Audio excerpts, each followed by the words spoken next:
네, 우리가 요셉의 인생을 쭉 살펴보고 있습니다. 사실 우리가 요셉을 볼 때 우리가 결말을 다 알고 있어서 그렇지 그 과정을 우리가 지금 하나하나 보면서 이렇게 안 풀리는 인생이 있을까? 이렇게 우리가 생각할 수가 있습니다. 단단히 인생이 꼬일 대로 꼬인 인생인 것이죠. 그리고 세상이 말하는 망한 인생이다, 이렇게 볼 수도 있을 것입니다. 그런데 요셉의 태도, 그 삶의 태도는요, 한 가지 일관성을 가지고 있습니다. 변함없이 똑같은 태도를 취하고 있는 것이죠.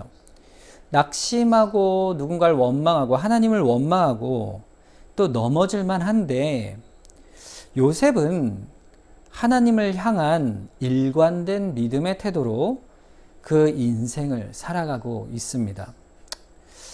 자, 그가 요셉의 태도를 우리가 보기 전에 그에게 닥친 많은 인생의 어려움들을 우리가 계속 보고 있잖아요. 사실 그가 꾼 꿈, 그것은 자기가 원하여 받은 꿈이 아니죠. 하나님께서 그 인생 속에 꿈을 주셔서 하나님의 특별한 언약의 의미를 밝혀주신 것입니다. 그것 자체는 너무 선하고 좋은 일이지만 그것을 가족에게 알리자 형들의 악함으로, 시기로 결국 요셉이 목숨을 잃을 뻔한 일이 있었죠. 그때 간신히 목숨을 건져 결국 간 곳이 애굽의 노예였습니다. 보디발의 집에 팔려간 그가 본래 경건하고 지혜롭고 근면하고 성실해서 보디발에게 가정총무가 되어서 그 가정에서 이제 좀 살만하다 싶으니 그때에 또다시 큰 화를 당하게 됩니다. 그 인생이 안 풀려도 보통 안 풀리는 게 아니죠. 보디발의 아내가 그를 유혹하여 끝까지 그가 믿음 안에서 타협하지 않고 그 시험을 끝까지 물리쳐 냅니다. 하나님 앞에서 경건한 태도로, 믿음의 태도로 승리해 가는 것이죠. 자, 그런데 그 결과가 뭡니까? 우리가 알듯이 억울하게 옥에 갇히게 되는 것이죠. 도대체 하나님이 보고 계시는가? 하나님이 왜 요셉을 외면하시고 계시는 것 같은가? 침묵하시는가? 이런 억울한 일들에 그저 당하게 하시는가? 사실 요셉의 과오나 죄가 있는 것이 아닌데 억울하게 감옥에 갇히는가? 누군가 이 인생을 밖에서 세상 사람들 얘기하면 누가 이랬대 그러면 참 그 인생 기구하구만 이렇게 얘기하지 않겠습니까? 그처럼 기구한 인생이 없는 것이죠. 애굽에 가서 형제들에게 팔려 노예가 되고 이제는 억울하게 죄수가 되어 히브리인으로서 그 주변에 그를 도와주리가 아무도 없는 그런 감옥으로 완전히 상황이 전락되어 과연 요셉에게 희망이 있을까? 이렇게 우리가 절망 가운데 있는 그의 모습을 보게 됩니다. 그러면 우리가 이렇게 생각하는 거죠. 참 선하게 사는 것이 어리석은 거 아닌가 싶을 만큼 참 억울하고 기구한 인생이 아닌가. 하지만 이 감옥에서조차 요셉의 태도는 변하지 않습니다. 원망하고 불평하고 또 자신의 인생을 탓하며 그렇게 살지 않는 것이죠. 그 가운데 그때에 오늘 본문의 말씀이 등장합니다. 옥에 갇혀 있을 때 바로의 왕, 바로 왕이죠. 애굽의 왕의 술 맡은 관원장, 떡 굽는 관원장이 무슨 일인지 모르지만 바로에게 죄를 지어서 이 시위대장 보디발의 집에 있는 감옥으로 갇히게 되는 것이죠. 그래서 이 사람의 시위대장이 직접 요셉에게 이들을 이렇게 수종 들라 명하게 됩니다. 그래서 수종을 들은 그 중에 어느 날 두 사람이 꿈을 꾸지요. 근데 이 두 사람은요, 그냥 왕의 요리사가 아니에요. 사실은 이 당시에 왕의 음식을 담당하는 사람은요, 왕의 최측근입니다. 왜냐하면 독살을 당할 위험이 있기 때문에 가장 가까이서 그의 모사로서 역할을 하는 사람들이었던 거죠. 그러니까 굉장히 높은 지위에 있는 사람들이었죠. 권력의 중심에 있는 사람이에요. 이 사람들의 꿈을 해몽을 해 줍니다. 그러자 요셉에게 드디어 희망이 보이는 거죠. 술 맡은 관원장이 복직하게 되는데 술 맡은 관원장에게 부탁을 합니다. 자, 보면 14절 15절에 이렇게 부탁을 하죠. 당신이 잘 되거든 나를 생각하고 내게 은혜를 베풀어 내 사정을 바로에게 아뢰워 이 집에서 나를 건져주소서. 나는 히브리 땅에서 끌려온 자 여기서 옥에 갇힐 일을 행하지 아니하였습니다. 이렇게 말을 하는 것이죠. 부탁을 합니다. 사실 시위대장 보디발의 그 죄를 지었기 때문에 물론 모함이지만 그 보디발에 의해서 감옥에 갇힌 자니 보디발보다 더 높은 자, 그 자에게 자기의 억울함을 토로할 수 있지 않겠어요? 그 사람이 누굽니까? 바로 그 나라의 유일한 가장 높은 자인 바로왕인 것이죠. 사실 이건 불가능한 얘기예요. 노예요 종인 자가 바로에게 어찌 자기의 억울함을 토로할 수 있겠어요? 그런데 그런 기회가 온 것입니다. 자, 그런데 오늘 본문 말씀 마지막에 뭐라고 되어 있습니까? 본문 23절에 보면 술 맡은 관원장이 요셉을 기억하지 못하고 어떻게 했다고요? 그를 잊어버렸다. 참 요셉이야말로 정말 기구한 인생이라 할 수가 있습니다. 혹시나 그가 오지 않을까? 그가 사람을 보내지 않을까?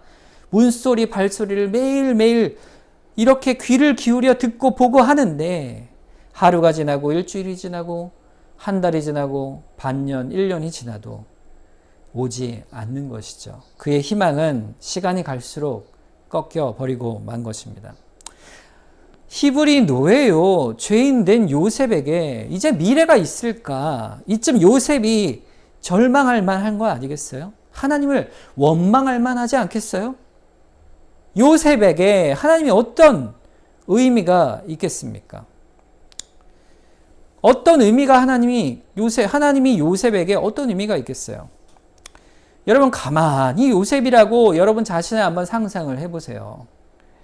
우리가 사실 그 결말을 다 알기 때문에 요셉아 하나님이 다 준비하셨어. 그러니까 조금만 견뎌. 절망하면 안 돼. 이렇게 말할 수 있지만 요셉이 그 당시에 겪는 일들은 하나하나가 가만히 생각해 보면 인생에 한 번 겪을까 말까 한 말도 안 되는 감당할 수 없는 시련들이 그에게 닥치고 있는 것이죠.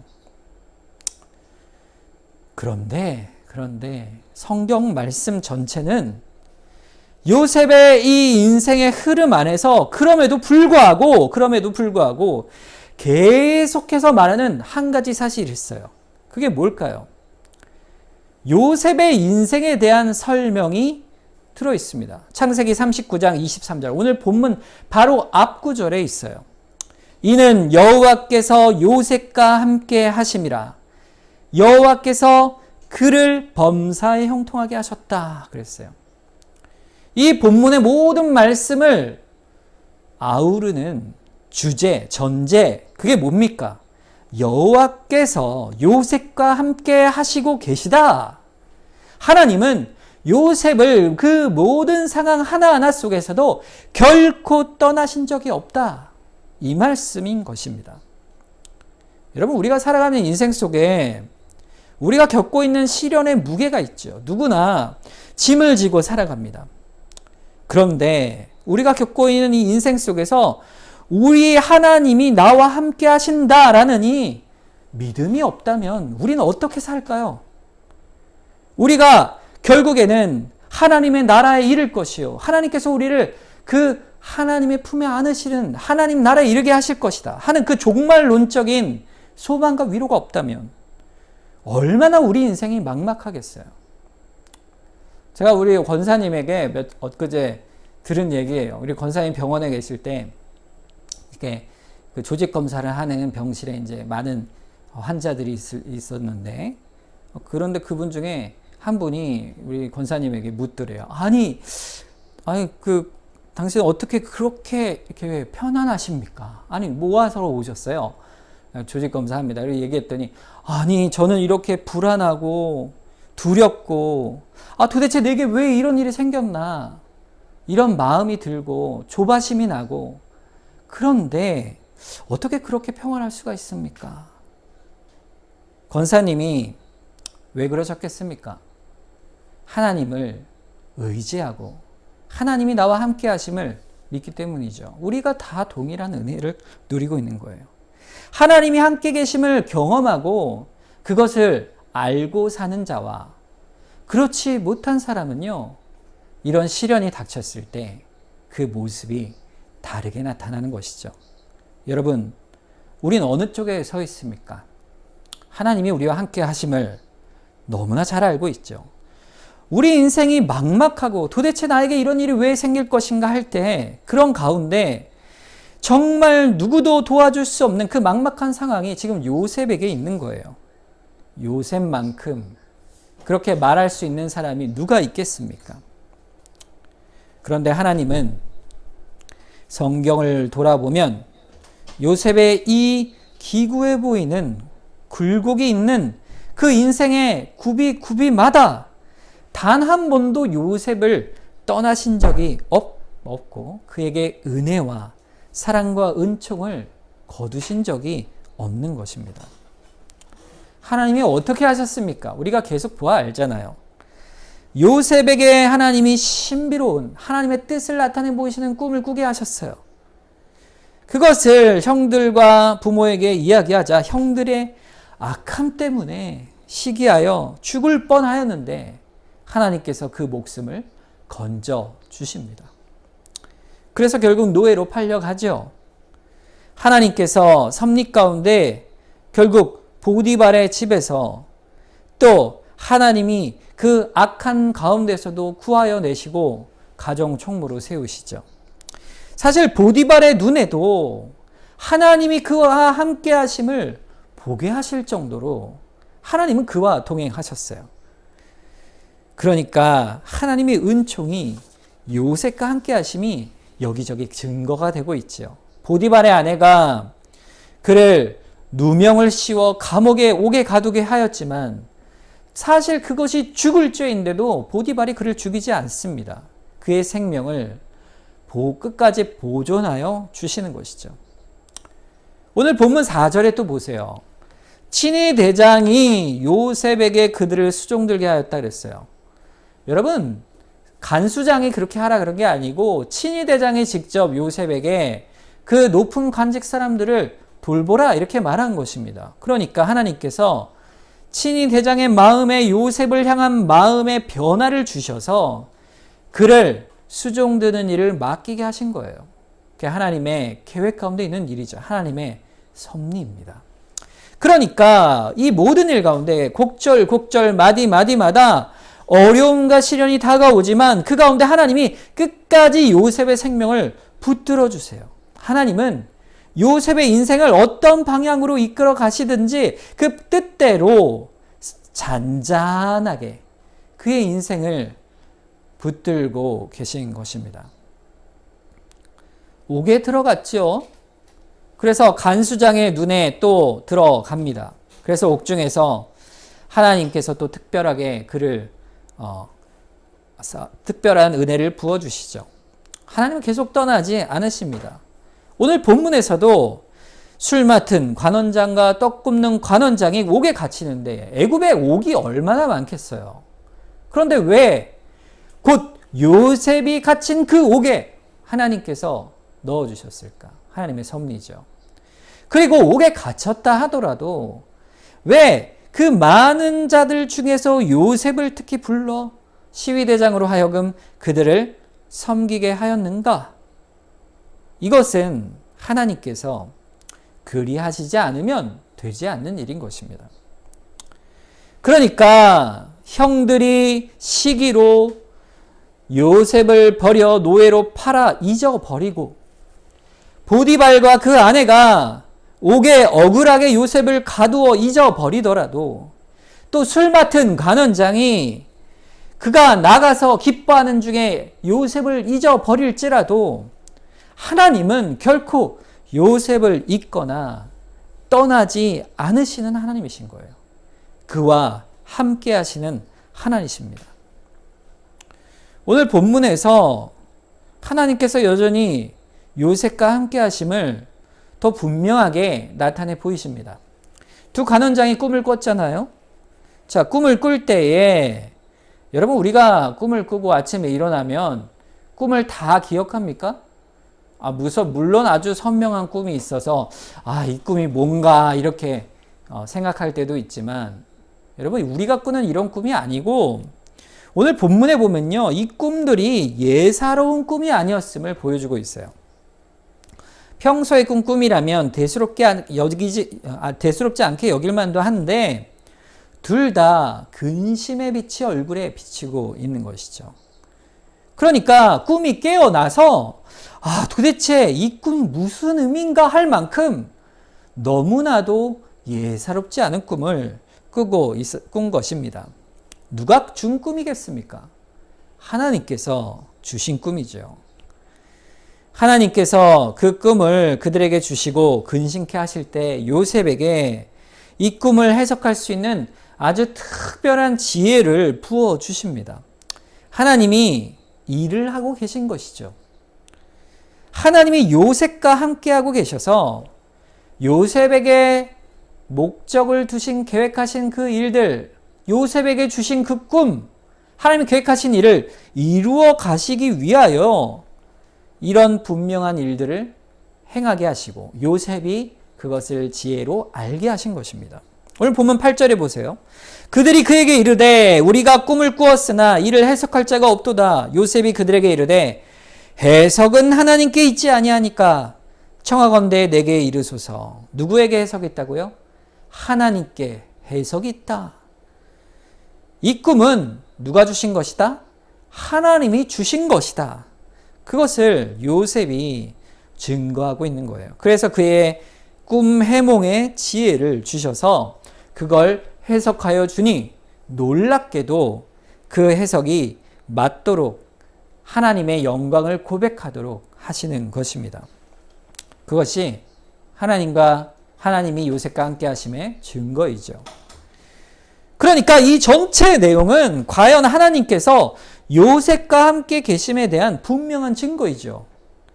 요셉의 인생을 우리가 쭉 돌아보면서 세상의 관점으로 한편으로 볼 때는 참 철저히 꼬인 인생이요.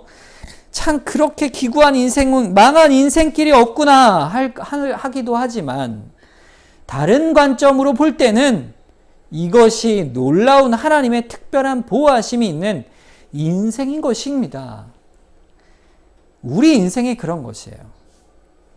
우리 인생은 하나님을 모르는 자가 되면 사람의 인생은 모든 겪는 일이 나의 고난과 슬픔이요. 내게 왜 일이 닥치는가? 라고 이해하지 못하는 인생이 되지만 함께 하시는 하나님께서 우리를 사랑하시고 나를 선대하신다 라는 굳은 인생 속에 믿음이 있는 자는 하나님의 인생 속에 걸음걸음 구비구비마다 하나님의 함께 하심을 증거하고 고백하는 인생이 되어지는 것입니다. 결국에 그런 인생이 어떤 인생이에요? 범사에 하나님이 형통케 하시는 그런 인생이 되는 것이에요. 그 인생이 바로 요셉의 인생인 것이고 또 바로 신자인 우리의 인생인 것입니다. 여러분, 사람은 잊어버리죠. 술 맡은 간원장은 단번에 잊어버렸어요. 옥에서 나가서 복직이 되니까 얼마나 기쁘겠어요. 그리고 풀려나고 원래 내가 풀려날 일인데 죄수 그 노예 생각하겠어요? 복직되니 죄수의 말 한마디가 그에게는 이제 남아있지 않는 것이죠. 여러분, 그런데 하나님은 잊지 않으십니다. 이사야서 49장 14절과 15절 말씀에 오직 시온이 이르기를 여호와께서 나를 버리시며 주께서 나를 잊으셨다 하거니와 여인이 어찌 그 젖먹는 자식을 잊겠으며 자기 태에서 난 아들을 긍휼히 여기지 아니하겠느냐. 그들은 혹시 잊을지라도 나는 너를 잊지 아니할 것이니라 그랬어요. 여기서 시온이 누굽니까? 이스라엘 백성이죠. 이스라엘 백성, 하나님의 택한 백성이 하나님이 나를 잊으시고 버리셨다 원망하고 탄식할지라도 하나님이 말씀하세요. 여인이 그 젖 먹는 아이를 어찌 있겠느냐. 모성애로 자기 자식을 긍휼히 여기지 않을 어미가 있겠느냐.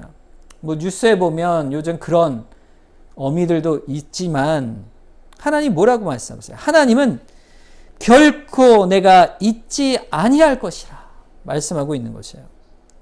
하나님은 이스라엘을 멸망 가운데 두시고 가혹하게 징계하시기도 하셨지요. 구약에 보면 우리가 계속 예레미야서를 받고 이제 에스겔서로 넘어가는데 하나님의 심판이 나왔어요. 이스라엘 백성을 향한 하나님의 심판 가혹합니다. 하나님이 냉정하고 무정하고 악하셔서 그런 것이 결코 아니에요.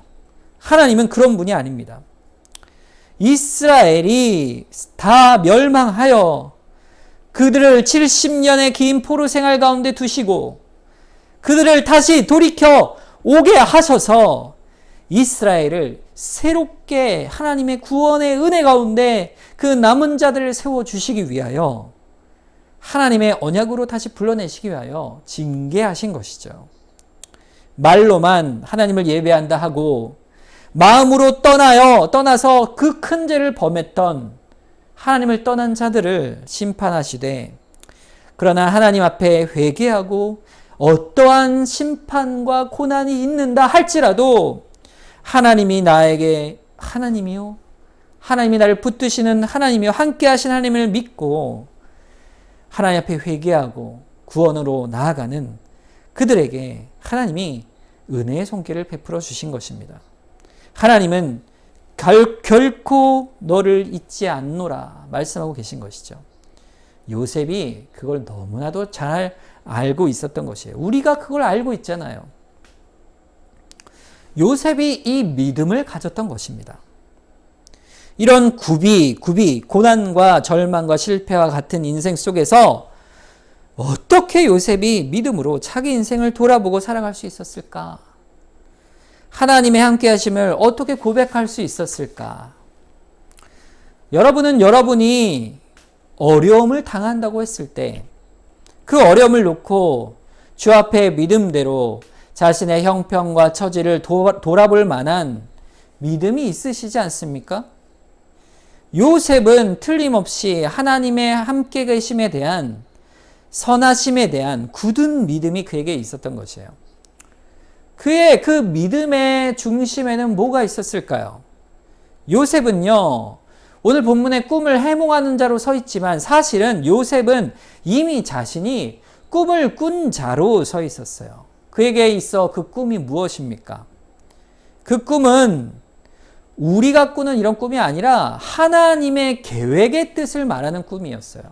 하나님이 요셉을 통하여 이루실 그의 인생 가운데 나타날 하나님의 언약의 복, 즉 아브라함이요, 이삭이요, 야곱이요, 이스라엘을 세우시는 하나님의 구원의 역사의 놀라운 일들, 그 약속을 요셉을 통해 특별하게 섭리 가운데 이루어 가실 것을 그 꿈을 통해 요셉이 믿음 가운데 이미 가지고 있었기 때문에 그래요. 그가 가진 그 꿈의 내용이 뭡니까? 바로 하나님이 나를 통하여 구원을 이루실 것이다. 하나님이 나를 붙들어 주실 것이다 라는 그 믿음이었어요. 그 믿음이 죄의 유혹 속에서도 그 죄를 이겨낼 수 있게 했고 절망과 실현 가운데서도 하나님을 원망하지 않고 그 선하심과 섭리를 바라볼 수가 있었던 것이에요. 하나님이 이 인생을 인도해 가십니다. 그가 그걸 알고 있었던 것이에요. 이런 믿음이 있으니 요셉은 두 간원장을 향해 이렇게 8절에 다시 한번 보겠습니다. 해석은 하나님께 있지 아니하니까 청하건대 내게 이르소서. 결국 하나님이 이 꿈을 주시는 것이요. 하나님이 주신 것이니 주께서 내 인생을 끝까지 붙들어 주시며 또 지혜를 주시어 이끌어 가실 것이다. 여러분 근데요. 이 요셉의 이 꿈을 해석하는 이 일은요. 사실은 선지자들이 하는 일이었어요. 여러분 꿈을 선지자들이 꾸죠. 하나님께서 꿈을 통하여 선지자들에게 하나님의 뜻을 나타내 보이셨어요. 요셉이 사실은 이런 선지자적 역할을 한 것이에요. 여러분, 선지자가 누굽니까? 여러분, 선지자는요, 하나님 편에 서서 하나님의 그 뜻을 그대로 전하는 사람이에요. 하나님의 뜻이 뭡니까? 하나님의 이루실 일들을 예언하는 거 아니겠어요? 하나님의 계획과 하나님의 마음과 하나님이 원하시는 바를 하나님 편에 서서 그 백성에게 선포하는 자가 바로 선지자인 것입니다. 요셉이 지금 그러고 있는 거예요. 오늘 주일학교 말씀을 드렸는데 너무 은혜를 받았는데, 오늘 주일학교 말씀이 제 주제가 뭐예요? 하나님 편에 서라, 이거예요. 오늘 본문 말씀이 엘리야 선지자에 대한 얘기였는데, 이 아합 왕의 바알의 제사장들과 대결을 하지 않습니까? 1대 450 대결을 하는데, 그때 누가 응답하세요? 하나님이 응답하시지 않습니까? 하나님 편에 서는 자가 선지자인 것이에요. 하나님의 뜻을 알고 그 인생을 살아가는 자는요, 세상의 어떠한 큰 시련이나 그 두려운 일들 속에서도 하나님 편에 서는 자가 될 수가 있는 것입니다. 결국 이 모든 시련, 인생의 시련을 겪으면서 요셉은 하나님을 굳게 믿고 나아갑니다. 하나님이 목적하신 바대로 인생을 이끌어 가신 것이죠. 내가 하나님을 굳게 의지하리라. 하나님의 그 계획대로 내가 살아가리라. 그렇게 멀리 하나님을 바라보는 자예요. 골로새서 3장 2절 말씀에 보면, 그러므로 너희가 그리스도와 함께 다시 살리심을 받았으면 위의 것을 찾으라. 거기는 그리스도께서 하나님 우편에 앉아 계시느니라. 위의 것을 생각하고 땅의 것을 생각하지 마라 그랬어요. 우리가 그리스도 안에서 그 소망을 갖습니다. 그리스도 안에서 살아간다는 것은요, 이 땅의 것을 보는 게 아니에요. 위의 것을 생각하는 거예요. 위의 것이 뭘까요? 하나님의 뜻, 하나님의 선하신 계획, 하나님께서 나와 함께 하신다는 그 은혜의 손길을 바라보는 것입니다. 그 시선이 바로 믿음이에요. 그래서 그 시선 때문에 하나님 편에 서고 하나님께 순종하는 것입니다. 그러니까 믿음을 가진 자는 이런 것이에요. 히브리서 11장 8절에 믿음으로 아브라함은 부르심을 받을 때 순종하여 장래 유업으로 받을 땅에 나아갈새 갈 바를 알지 못하고 나아갔다 그랬어요. 아브라함이 하나님이 명하신 곳의 일들을 갈 바를 알지 못하고 나아갔다 그랬어요. 아브라함의 믿음이 너무 크잖아요. 그 아브라함이 믿음은 뭘 말해요? 갈 바를 알지 못하고 나아갔다는 것은 무엇을 의미할까요? 너무 중요한 말씀이에요. 여러분, 아브라함이 가야 할 곳을 알지 못하고 갔다면요, 갈 장소를 몰랐다는 얘기가 아니에요. 하나님께서 가나안으로 가라 말씀하셨어요. 그러니까 곳을 모른다는 얘기가, 목적지를 모른다는 얘기가 아니고, 아브라함이 앞으로 그 나아갈 인생의 걸음걸음, 하나님께서 약속한 것들을 장래에 너의 후손을 통해 복의 근원이 되고 내가 큰 민족을 이루어 가나안 땅을 너에게 주겠다 하신 그 복된 약속을 어떻게 도대체 이룰 것인가, 그것을 모르고 어떻게 이룰 것인지 도무지 가늠할 수 없는 인생으로 나아갔다 이 말이에요. 아브라함은요, 자기 인생이 어떨 것인지요 전혀 짐작도 못하고 나아간 것이에요. 아브라함은 그저 믿고 나아갔습니다. 창세기 15장 6절에 아브라함이 여호와를 믿으니 여호와께서 이를 그의 의로 여기셨다 그랬어요. 여러분, 사실 아브라함이 이때 당시에 믿었다 하는 이 믿음은요, 그 전에 이런 것이었어요. 답답한 마음이 드는 거예요. 왜요? 나이가 계속 들어가는데 자식이 하나 없는 것이죠. 그러다가 하나님이 다른 뜻이 있으신가, 내가 좀 하나님을 도와드려야겠다, 이런 생각이 든 것이에요. 그래서 하나님, 저는 괜찮습니다. 하나님, 저에게 자식을 안 주셔도 돼요.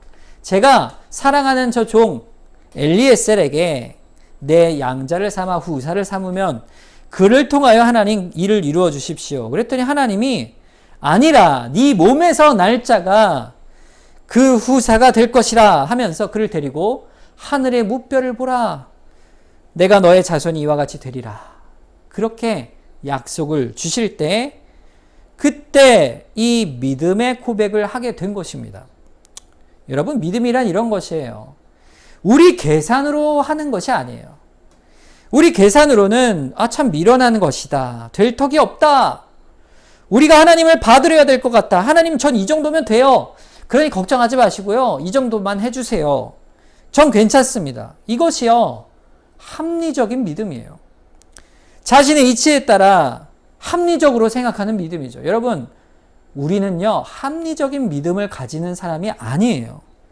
하나님이 요구하시는 믿음은 하나님의 약속은 반드시 이루어진다 하는, 하나님은 절대적으로 선하시고 절대적으로 지혜로우시며 우리를 향한 선한 섭리 가운데 그 계획을 반드시 이루는 전능하신 하나님이신 줄을 믿어 의심치 않는 그 믿음인 것입니다. 그렇게 하나님 앞에 나의 믿음을 맡기고 엎드려 내려놓고 나아가는 것, 그것이 믿음인 것이죠. 우리의 지금 인생 속에 하나님이 나를 사랑하신다면 어떻게 이끌어 가실까? 우리 소망과 바람이 있죠. 기도 제목이 참 많이 있습니다. 주께서 사랑하시면 이렇게 해주시겠지. 이것 좀 들어주세요 싶었던 많은 일들 가운데 내 생각대로 하나님이 이루어지시는 일도 있지만 그렇지 않은 일들이 사실 더 많잖아요. 그대로 되지 않는 상황들 속에서 여러분은 어떻게 믿음을 지킵니까? 그걸 어떻게 다 설명할 수가 있어요? 그런 일들, 이루어지지 않는 것들을 통해서도 하나님께서는 하나님의 뜻을 이루어 가시고 나와 함께 하신다는 그 믿음과 신뢰, 절대적인 믿음과 신뢰. 그리 아니하실지라도 내가 주의 뜻을 따라 살겠습니다. 감사합니다. 갈 바를 알지 못하나 하나님께서 나를 붙드심을 믿습니다.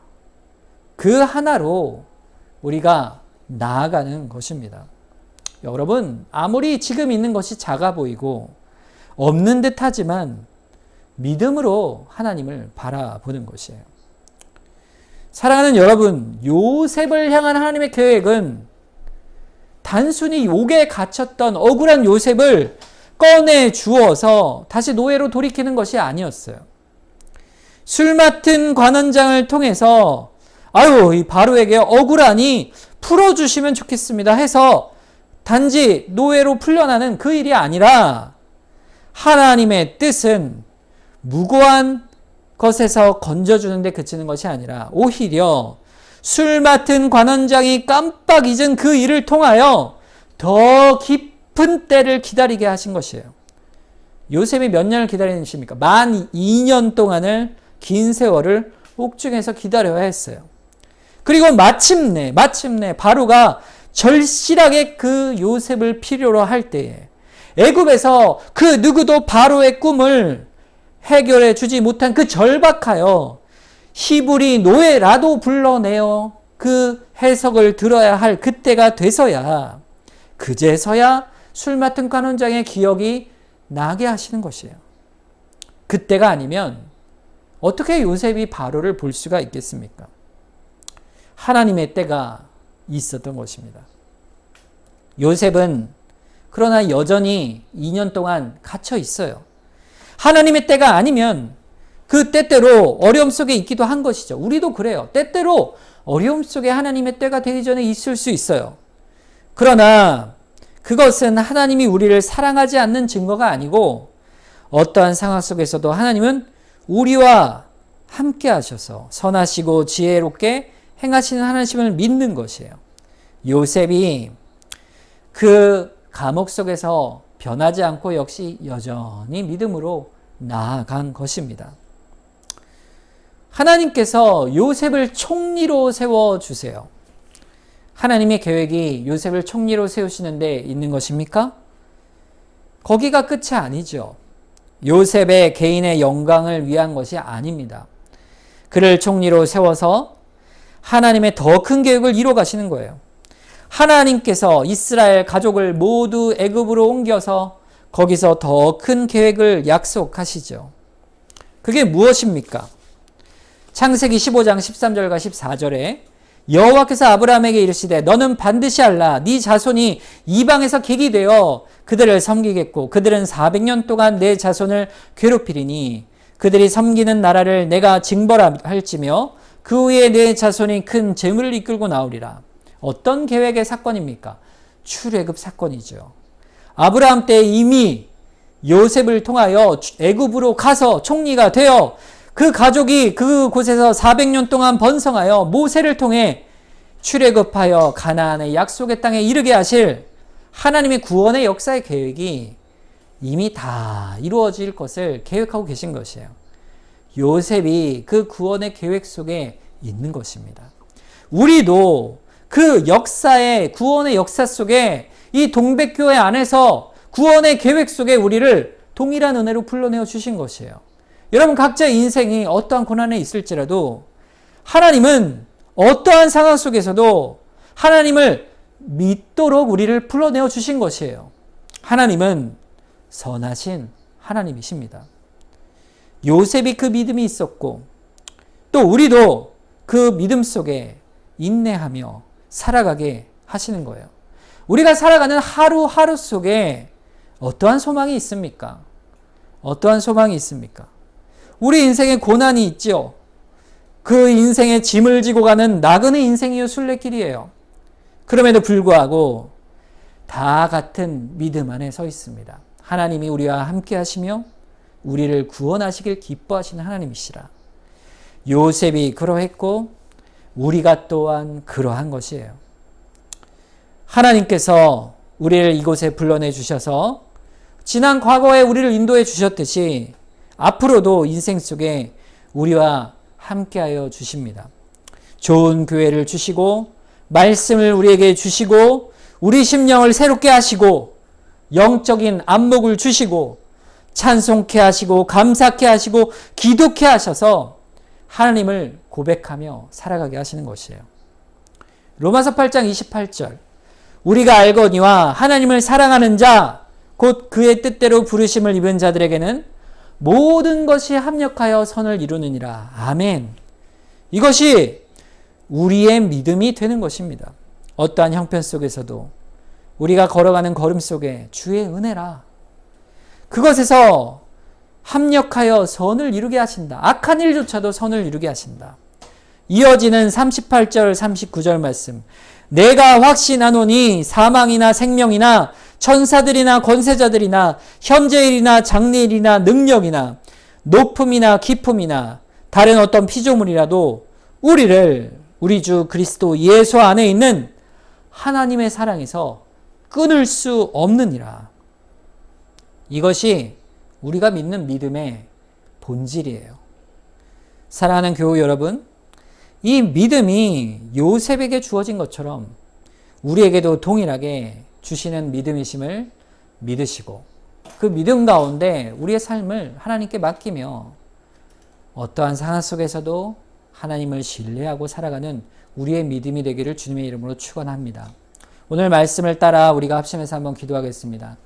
주님, 우리에게 믿음을 주심에 감사합니다.